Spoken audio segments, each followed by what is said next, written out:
Welcome to Face the Nation. I'm Leslie Stahl. America's sports heroes have disappointed us. Handsomely paid big league athletes going to jail for selling drugs.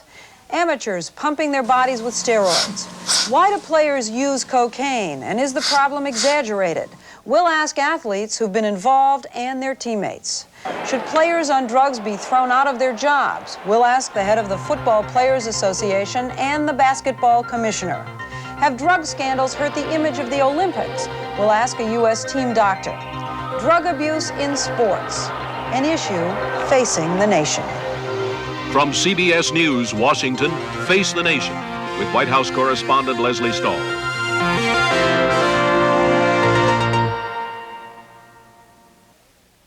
Drug use in sports, it's an all-Americans disease. In the past year, 5 football and 5 baseball players have admitted to cocaine charges and had their pro careers put on hold. The publicity, shots of America's heroes going off to jail, has changed the Mr. Clean image American athletes used to embody and cherish. The crackdown has begun. Starting in January, a first drug offense in professional basketball, and a player is out. No second chances. Many predict this rule is the wave of the future in all sports, even the Olympics. The Pan Am Games were humiliating to the American athletes who were either disqualified or withdrew voluntarily because of drug testing. Weightlifters, runners, jumpers, any of them on steroids or other drugs, a long list has been published, will simply not be allowed to compete this summer at the Olympics in Los Angeles. This is a big problem because steroid use is said to be widespread among amateur athletes, close to 100% in some sports like weightlifting. And it's been reported that up to 50% of pro athletes have tried cocaine and other illegal drugs. 20% may be heavy users. For years, organized sports tried to pretend the drug problem was not there. Now owners, coaches, and players are talking openly about the problem and its impact on the image of American athletes. Former Kansas City Royals first baseman Willie Akens was one of 4 baseball players suspended by Commissioner Bowie Kuhn for drug use. I was just in a position where the drug was given to me, and I was having a good time. The high was good, and I got to a point whereas I thought about the drug all the time. Even at times that I would go out there on the baseball field, I would set myself up and think during the game, where can I get some after the game? And it just, I thought I was getting to a point where I was getting a problem. I wasn't sure because I know there were times that afterwards I would do the drug and I would tell myself, am I doing the right thing? I can honestly say there were times I tried to quit and I couldn't. It's been 4 years since Carl Eller owned up to the fact that he had a drug problem. He played as a lineman for 16 years on the champion Minnesota Vikings through 4 Super Bowls. By the end, he developed a $2,000 a week cocaine habit. He's now a consultant to the NFL on drugs. What happened to me, it was a result of my getting involved with alcohol very early and finally into harder drugs like marijuana and the professional sports and eventually into cocaine. And finally, the cocaine just took its toll on my body physically and, of course, on the other areas of my life. And it just harmed my play before I was done.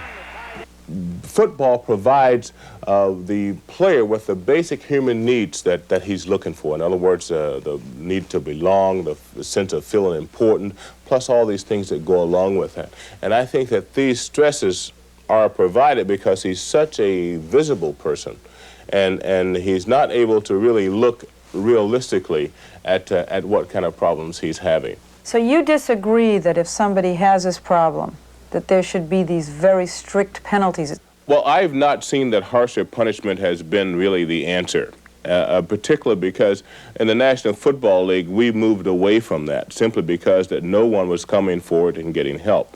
Eller says professional athletes take drugs because of stress that comes from early success and spotlight publicity. But Washington Redskins quarterback Joe Theismann and place kicker Mark Mosley say athletes are no different from the rest of society. Sure, there were bennies and uppers and downers and things like that, but you ask any businessman who's had a tough day at the office if he doesn't take a sleeping pill, if he doesn't take something to relax him. You know, you can call them different names, and I don't deny the fact that we have a problem. And we've had a problem in the game for a long time. And at one time it was uppers and downers. Then it went to alcohol. Then it went to drugs. Now it's at coke. And then it was grass. And it just keeps going. Again, I don't deny that there's a problem, but it is not as big as everybody makes it out to be. The one thing that has become evident now is that football is a microcosm of society. Every problem that exists in our society exists in the world of football. Homosexuality, alcoholism, drug abuse, everything exists there. The fact that there's only 1,500 and some odd guys makes everything much more evident. You really are living in a glass house. You've gone from no recognition at all to exploitive overexposure. We're being falsely accused. One guy gets prosecuted or gets accused of something, and automatically every player in the league is guilty. And when you go out and try to speak to young people and try to talk to groups about avoiding the hazards of drugs, then all of a sudden they start throwing these at you. Well, don't all of you mess with drugs? Don't all of you take drugs? Isn't it a problem in the NFL? We've been talking about professional athletes, but drug abuse is as big a problem in amateur sports. With me now is a former Olympic silver medalist in a strength sport who's admitting for the first time his use of steroids. Why won't you reveal who you are and what sport you competed in? Well, right now, I don't think the public has an awareness of what steroids actually are. Right now, they just think of it as being the evil drug, and there is a witch hunt out now. I am somewhat leery of possible repercussions from the AAU or the International Olympic Committee. Also, in my work, I don't want people to have to come up and have to explain steroids I don't want to have to educate the public every time I meet them about it. Let me ask you something. Do you think if you reveal who you are that you might have your medals taken away? I think there's that slight possibility. There is that slight possibility. Are you sorry you took steroids? Absolutely not. What do you feel about the cleanup? Do you think they shouldn't be doing this? I think the medical committee of the International Olympic Committee is on a witch hunt.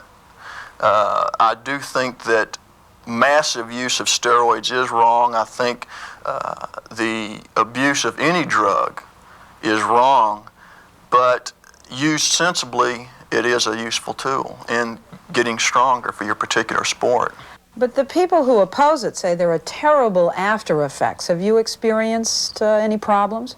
No, I've experienced none, and the only people that I can think of that have experienced any, what I might even think about as being an after effect, maybe such as being somewhat over-aggressive, something like that. Impotent? They say it can make a man I impotent. have heard rumors, but those people I have heard rumors about took just very, very, very massive doses.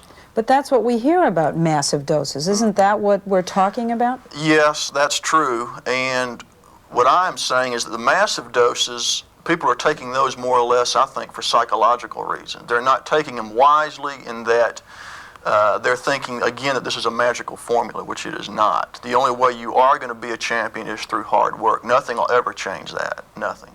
But what if for the next 10 years there aren't records broken? Is that going to, let's say, ruin the Olympics?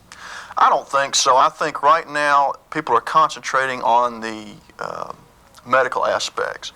But the human potential, as far as I'm concerned, is limitless. Without chemical help? Without chemical help. I think it's going to take longer to break the records. I don't think the records would have been broken as fast, but they still would have been broken because man's not stagnant. He doesn't just sit still. He continues to progress forward, physically and mentally. We'll be back in a moment to discuss this issue with a doctor and management and player representatives.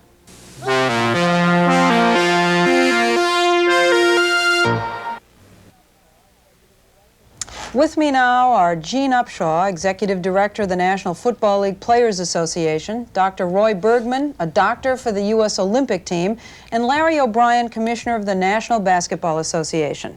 Larry O'Brien, the NBA has a new rule, as we said before. No second chances. If a basketball player is caught with drugs, taking drugs, he's finished. Isn't that a little harsh, really? That isn't quite accurate.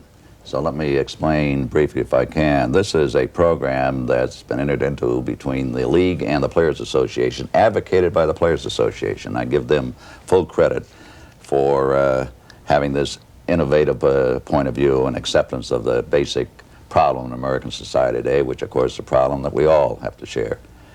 We, in the case of a voluntary disclosure by a player, that player is sent to rehabilitation at the expense of the team with no loss of salary. If it is not voluntary and that player is found guilty of illegal use of drugs or disposition of drugs, he is removed from the league. After a 2-year period, there can be a review of his case, and that review is conducted jointly again by the Players Association and the league, and only with the agreement of both the league and the association can the player return.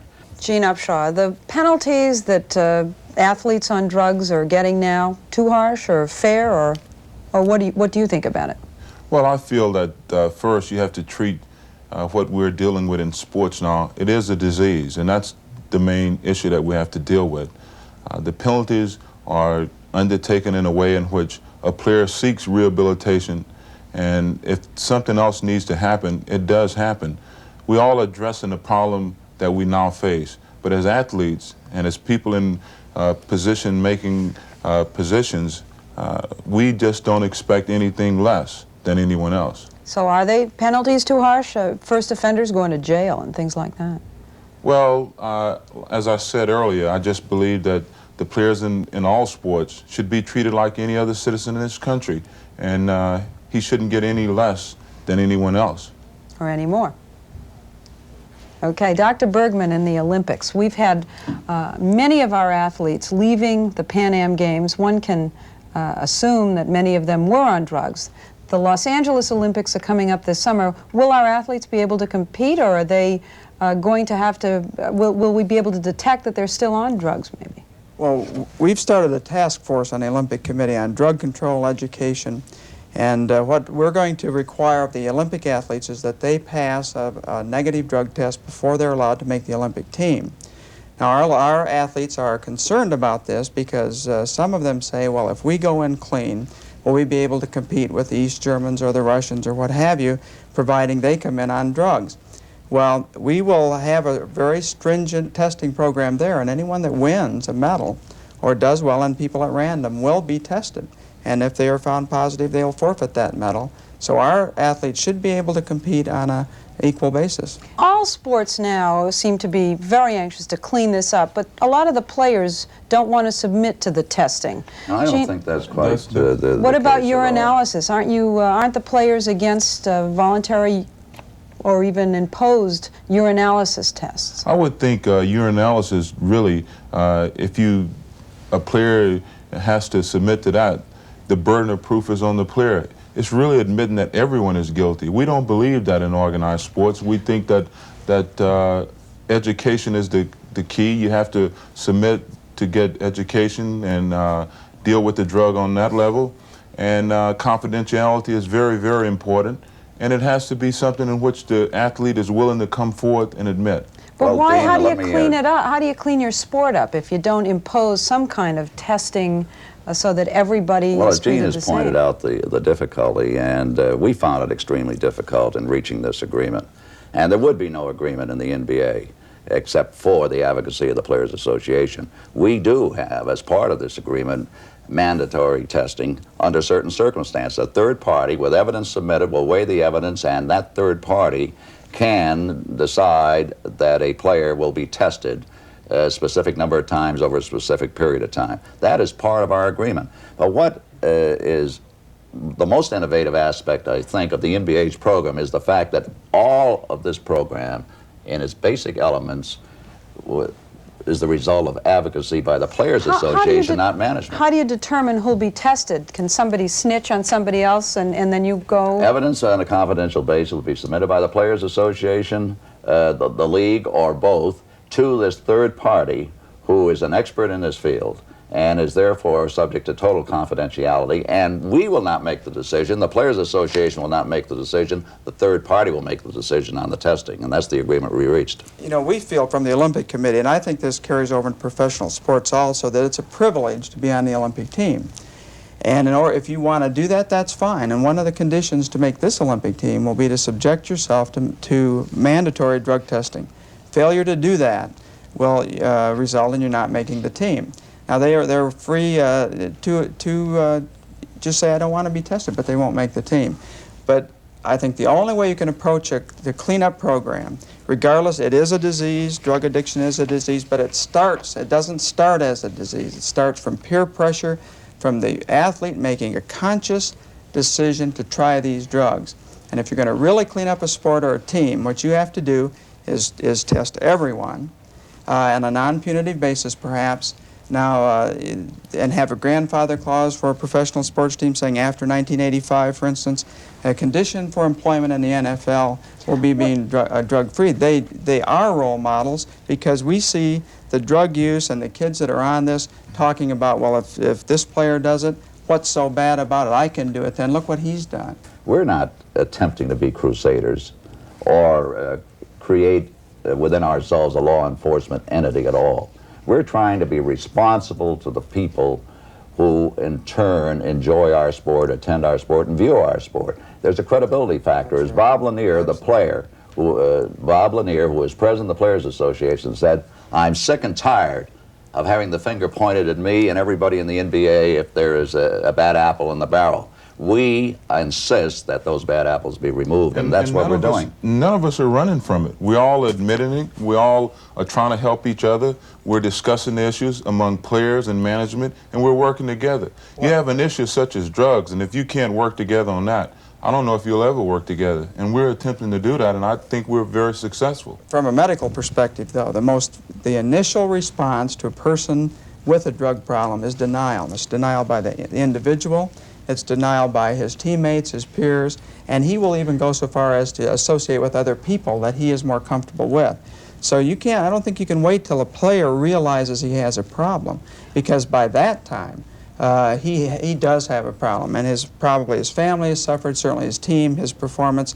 There's a myriad of things that can go on other than his health, in addition to his health. Can't you have a balanced situation, though, Doctor? Can't you have the educational factor, Absolutely. You have the to rehabilitation factor, and the enforcement factor all combined? You have to do that. That's what we were attempting. Yeah, that's what all of sports are doing. But should we go out and test everyone for every disease? The best treatment of any disease is prevention. And if a person comes in a professional league and you know he's going to be tested, he's going to say, hey, I can't do this. If it's a mandatory testing for everyone, everyone comes into the league, then it's non-discriminatory. You take away the chance of harassment because of personal bias. Then have two other prongs in your testing program, one for just cause, as Mr. O'Brien has alluded to, when you have really reason, and random. Don't you think in organized sports, you have to admit in organized sports, we all take physicals, and there are all kinds of tests. That's true. Now, what is done with those tests, who knows? I'm not a doctor. I don't know what the teams are doing and what the physicians are doing, but I would just venture to say that there is testing right now in all sports. I want to ask you something, gentlemen. How can you, any of you, tell the public that sports right now today is not rife with this problem? Of course you can tell them that, because it is not rife with this problem. Well, I've read statistics that it's 50% of all pro athletes. I don't know where you got those statistics. I don't know where those No one knows. That's the answer exactly to it. So you can't say they are or not. I don't think you can say they're not. What we're saying, what Gene and I are saying particularly here, Leslie, and I think it should be understood, we recognize sports is part of American society.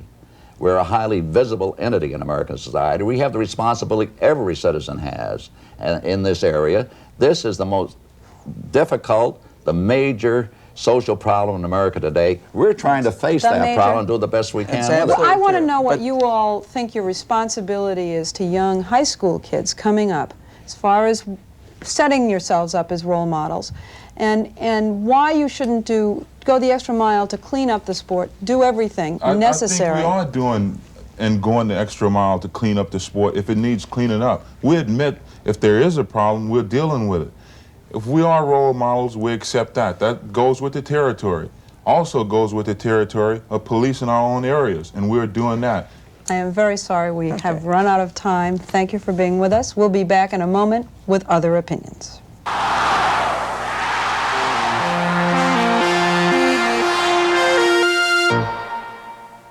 In sentencing one Major League athlete to a jail term, the judge said, "You were a national hero who occupied a special place in our society. There are responsibilities you must live up to." But some of the athletes involved say they want to be treated like everybody else and think the penalties are too harsh. I didn't think it was fair that we got the punishment that we did. And we got it because we're baseball players. I think that right there is a fact because the judge said that. But the public are going to have their opinions about us anyway. It doesn't make any difference. We are baseball players. We make a lot of money. And I feel like the money is a big issue in this case right here. And the public, they can say what they want to say, and you can't change them.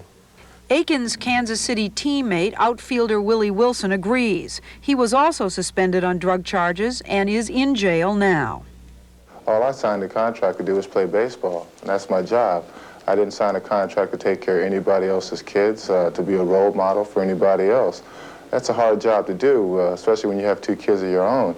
And to go around taking care of millions of other kids, it's just something I never asked for. And I didn't really know I had a special place in baseball history. But Joe Theismann says superstars should live up to a higher standard. I think once you take on the responsibility, and if you're willing to accept all the pats on the back and the big money and everything, then darn it, there's a responsibility that goes along with it. I think that kids look up to you. I think adults look up to you. I think your peers look up to you. And you have a responsibility to every member of society in that capacity. Dr. Joseph Persh, who runs a drug and alcohol treatment center in California, says we, the public, are to blame for making young athletes into heroes. And therefore, we have a responsibility to see that they get help when they can't handle it.